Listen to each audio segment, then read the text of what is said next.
Merci de nous rester fidèles sur Niveau d'Info. Nous parlons de la piraterie maritime dans la région de l'Afrique occidentale. Alors, on se demandait s'il y avait un lien avec le terrorisme en Afrique centrale et au Sahel. Monsieur Padassé. Oui, donc comme je le disais, le lien serait difficile à établir, mais toutefois, c'est possible. C'est possible parce que ça peut être aussi une source de financement pour des activités de terrorisme. Mais là, il faut encore fouiller. Il faut encore fouiller. Alors, Tout est possible. est-ce que vous avez des mesures nécessaires que nous pouvons mettre en place ou que les États peuvent mettre en place pour que les produits d'actes de piraterie, de vol à main armée commis en mer ne contribuent pas au financement du terrorisme dans ces régions que nous avons citées, au Sahel par exemple, ou en Afrique centrale? Alors, du genre, il faut couper, Le il mal à faut la créer, racine. il faut créer un mur entre les deux activités et les séparer. Et donc, ça veut dire qu'il faut percer donc, le phénomène du terrorisme d'un côté et percer celui de la piraterie de l'autre. Je pense que les États font, c'est l'objectif même des États de juguler ces mots et c'est peut-être de continuer à mettre en place. Je disais tantôt que lorsque la nature a horreur du vide et quand l'État n'est pas dans un secteur donné, il y a des gens qui ont tendance à prendre ces domaines.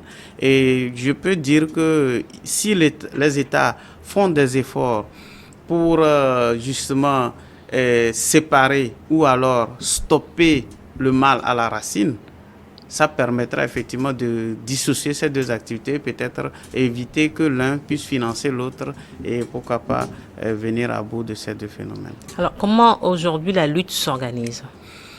Alors, la lutte s'organise à plusieurs niveaux et surtout au niveau régional, il faut saluer les efforts des États parce que depuis 2013, juin 2013, il y a ce qu'on appelle il y a eu un sommet à Yaoundé qui a conduit à ce qu'on a appelé l'architecture de Yaoundé. En fait, l'architecture de Yaoundé, c'est quoi? C'est un ensemble de protocoles qui ont été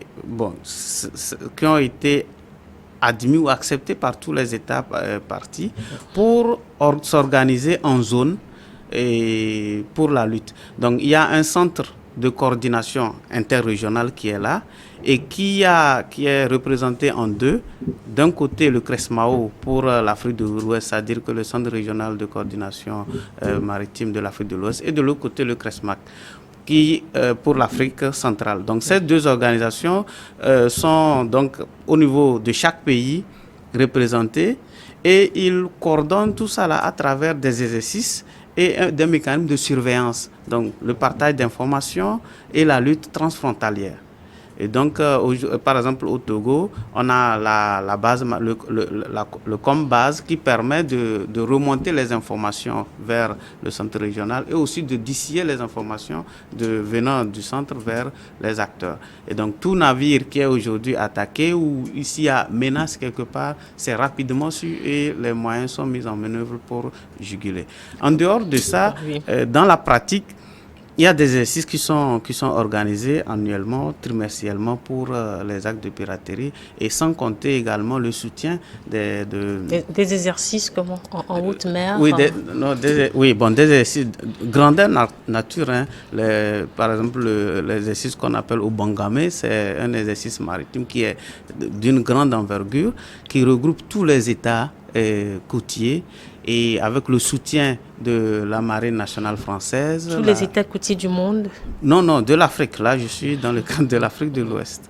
Et donc, il y a aussi le AFRICOM des États-Unis qui, pendant cette période-là, ils sont là pour organiser un exercice grandeur nature pour voir comment lutter contre la piraterie au cas où ça survient. Alors, il y a 10 ans, les 19 pays qui composent le Golfe de Guinée ont signé l'accord de Yaoundé dont vous parlez. Aujourd'hui, quels sont les enjeux? Oui, les enjeux, c'est c'est beaucoup plus les moyens de surveillance à mon sens. Effectivement, ils ont mis en place ce qu'on appelle le YARIS. C'est une plateforme numérique d'échange d'informations entre les acteurs du groupe de l'architecture de Yaoundé.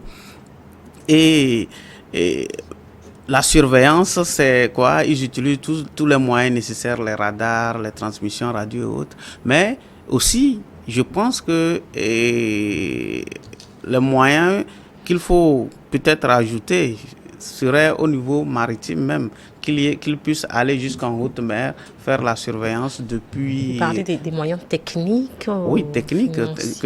Technique, évidemment, en termes... qui dit technique parle financement, et qui dit aussi technique peut parler compétences. Il y a aussi la formation. Allons-y, on a les moyens techniques. Vous voulez plus de bateaux, plus de frégates? Voilà, c'est ça, il faut des moyens plus importants pour couvrir le secteur. Ce n'est pas le cas aujourd'hui. Alors aujourd'hui, je peux dire qu'on peut faire mieux. On peut faire mieux, sinon c'est beaucoup fait parce que, par exemple, là, aujourd'hui, un bateau qui veut transiter de nos eaux est repéré. Il est repéré. Au Togo, c'est ça? Au Togo, comme... au Bénin. Voilà. Tous les pays de la région se sont équipés de sorte à pouvoir avoir la traçabilité des navires qui transitent dans nos eaux. Et ces informations-là sont traitées en temps réel. Maintenant, il y a aussi l'identification des opérateurs ou que ce soit les pirogues et autres. Et ça, c'est le lieu aussi de saluer ce qui est fait par le ministère de l'économie maritime au Togo pour identifier tous les navires, toutes les pirogues, les immatriculer et surveiller leur aller-retour. Parce que c'est de là aussi qu'on peut juguler ce mal, en sachant qui va en mer. Des pêcheurs? Oui, des pêcheurs, oui. Oui. Qui va en mer et qui en revient, et quand est-ce qu'il revient et comment il revient. Ça aussi, ça permet de dissuader effectivement les mauvaises intentions, quoi. Qu'en est-il alors des compétences? Alors, les compétences, j'aime dire souvent que nous n'avons pas cultivé, je vais me répéter, la culture maritime. Je crois que la culture maritime, pour notre continent qui est couvert à 100% d'eau, de part et d'autre, et la culture maritime dans nos pays a échoué. Est moindre. Et vous voyez, par exemple, si je vous dis la dernière fois que vous êtes allé au port pour sortir en mer, vous allez dire j'aimerais bien, mais bon, comment je le fais?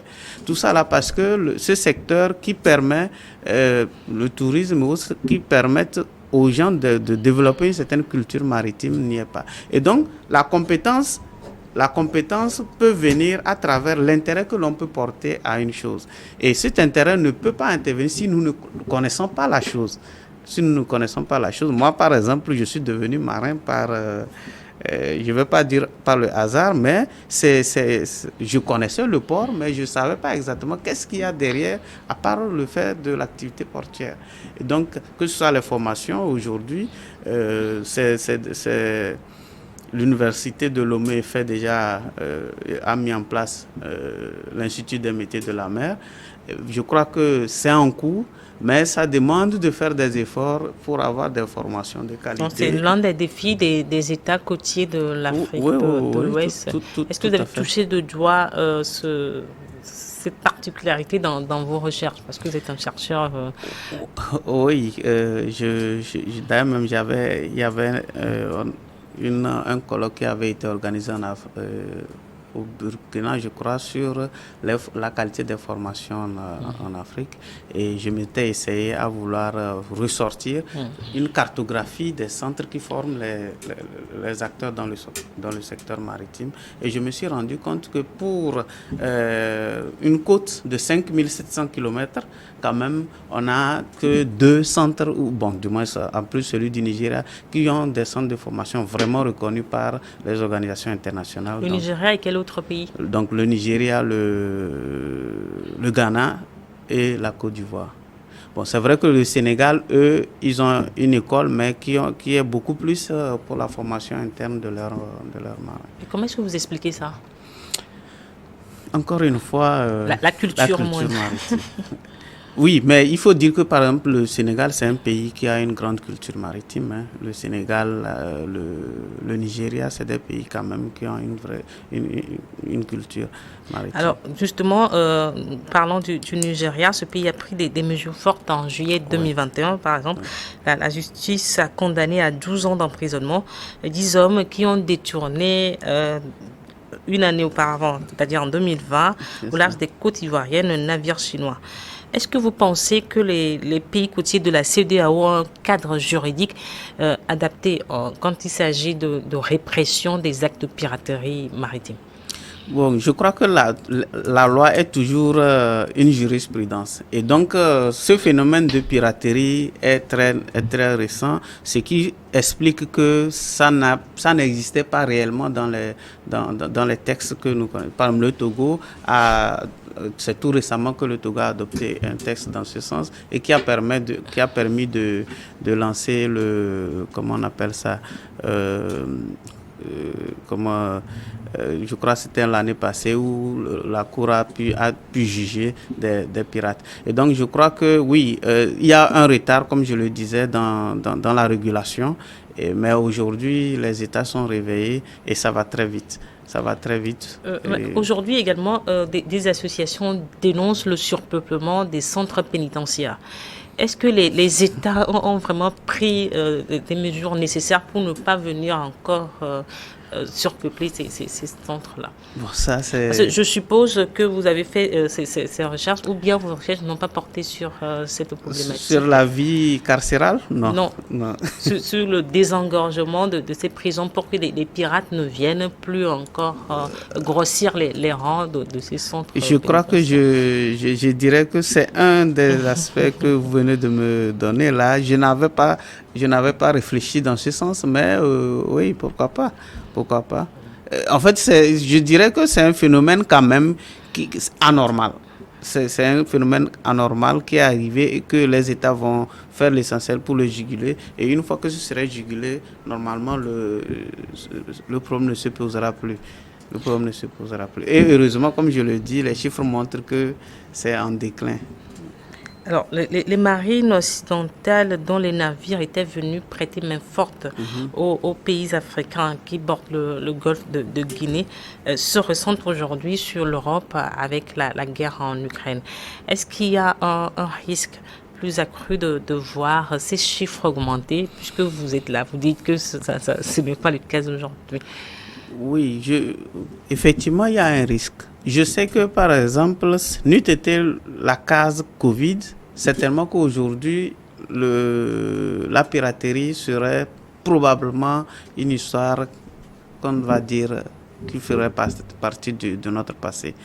Mais expliquez mieux. Oui, je veux dire que quand le Covid est arrivé, les États se sont concentrés beaucoup plus à la protection des personnes, que ce soit au niveau du port et autres.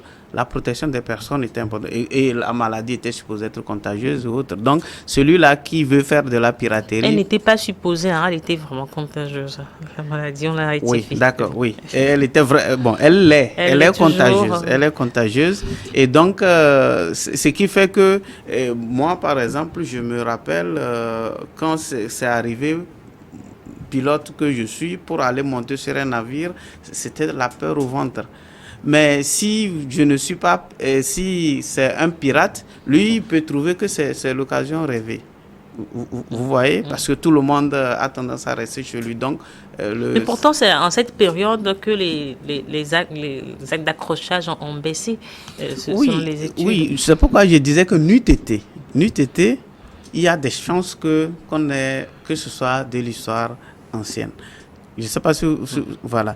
Et donc, pour revenir à la question qui m'amène à faire ce détour, c'est pour simplement dire que le fait de laisser un moment, le fait qu'il y ait une crise en Occident, en Ukraine, peut créer des zones d'ombre qui peuvent servir de tremplin effectivement aux pirates.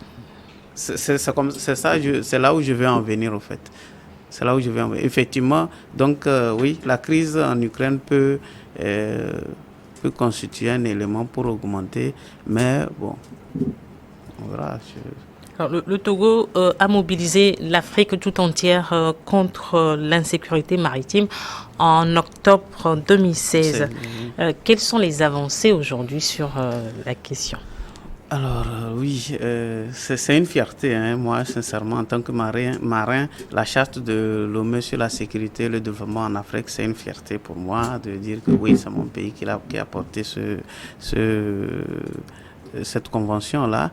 Et donc aujourd'hui, les avancées, l'aura que cette charte a eu en 2016-2017, je crois qu'elle est un peu en baisse, bon, du moins de mon analyse, parce qu'on est à 5 ans ou 7 ans après, il y a 3 pays qui ont ratifié cette convention aujourd'hui, notamment le Bénin, le Togo, le Sénégal. Bon, tout dernièrement, on parle du Gabon. Du Gabon qui a ratifié cette convention. Donc, on serait à 4 pays qui ont ratifié 7 ans après. Alors que, bon, pour que ça rentre en vigueur, il faut au moins 15 pays selon les textes. Comment est-ce que vous expliquez, si on peut qualifier cela de réticence, comment est-ce que vous expliquez cela, de la réticence, de la ratification de ces chartes par les États?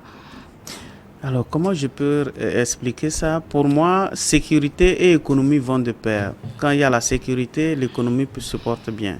Et quand ce n'est pas le cas, l'économie aussi prend un coup. Et donc, pour moi, une charte qui promeut la sécurité ne devrait pas souffrir à rentrer en vigueur. Et donc, moi, je préfère aller chercher les causes peut-être au niveau de la mise en place ou des moyens de mise en place. Peut-être que pour ratifier et appliquer cette convention, il y a un certain nombre de moyens à mobiliser qui peuvent justifier je ne vais pas dire, bon, cette réticence, comme vous le dites plutôt, mais à part ça, je ne vois pas. Parce que la Convention, elle a été avant-gardiste. Elle a prévu comment ils appellent ça chez les juristes, là, des droits de réserve, où un État parti peut décider de dénoncer un article ou un aspect de la Convention. Et donc, selon les particularités voilà, de sa zone. C'est ça. Et donc, un pays peut l'appliquer, peut décider de le ratifier, l'appliquer, en portant les réserves sur les aspects qui n'est pas d'accord. Donc, logiquement, s'il n'y a pas un problème de moyens, normalement, côté volonté, je ne voudrais pas chercher des raisons de ce côté-là. Malheureusement, nous sommes pris par le temps. Ce sera tout pour échange aujourd'hui. Merci, Tcha Patassé, d'être passé sur ce plateau. Vous êtes capitaine au long cours, expert maritime. Vous êtes également doctorant, chercheur à l'Université de Lomé au Togo sur la gouvernance et la performance des ports d'Afrique de l'Ouest et du Centre. À vous qui nous avez suivis, à très bientôt. Merci. Pour un nouveau numéro de l'échange. Merci.